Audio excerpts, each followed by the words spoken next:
తిరుపతిలో కూటమి నేతల్లో నెలకొన్న అసంతృప్తిని చల్లార్చేందుకు పవన్ కళ్యాణ్ రంగంలోకి దిగారు. టీడీపీ, జనసేన, బీజేపీ కూటమి అభ్యర్థులతో జనసేన అధినేత పవన్ భేటీ అయ్యారు. కూటమి పొత్తులో భాగంగా తిరుపతి అభ్యర్థిగా ఆరణి శ్రీనివాసులను జనసేన అధినాయకత్వం ప్రకటించింది. కానీ కొద్ది రోజులుగా ఆరణి శ్రీనివాసులు ఎమ్మెల్యే అభ్యర్థిత్వాన్ని కూటమి నేతలు స్వీకరించడం లేదు. దీనిపైనే పవన్ కళ్యాణ్ దృష్టి పెట్టారు. 3 పార్టీల నేతల సమీక్ష నిర్వహించారు.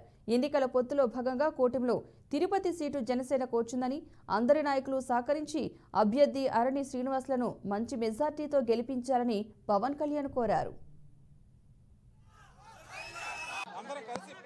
అందరూ కలిసి పనిచేయమని చెప్పి సార్ అభ్యర్థించారు.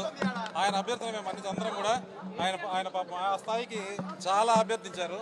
మేము ఆయన మాట కట్టుబడి అందరం పనిచేస్తాం.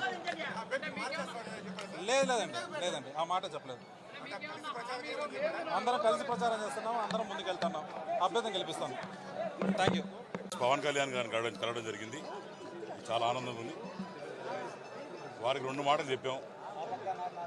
మీరు ఏదైతే ఆదేశిస్తారో, చంద్రబాబు నాయుడు గారు ఏదైతే ఆదేశిస్తారో దాని ప్రకారం పోతామని చెప్పిన ఆయన కూడా చాలా హ్యాపీ ఫీల్ అయ్యాడు.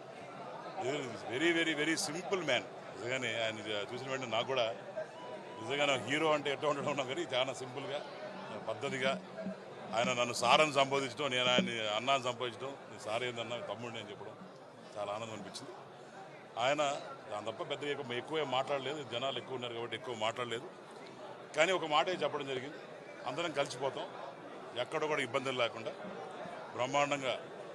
మా దగ్గర వినుత గారు ఉన్నారు, అలానే చంద్రబాబు గారు ఉన్నారు, వాళ్ళందరినీ కలుపుకొని ముందుకు పోతామని చెప్పడం జరిగింది.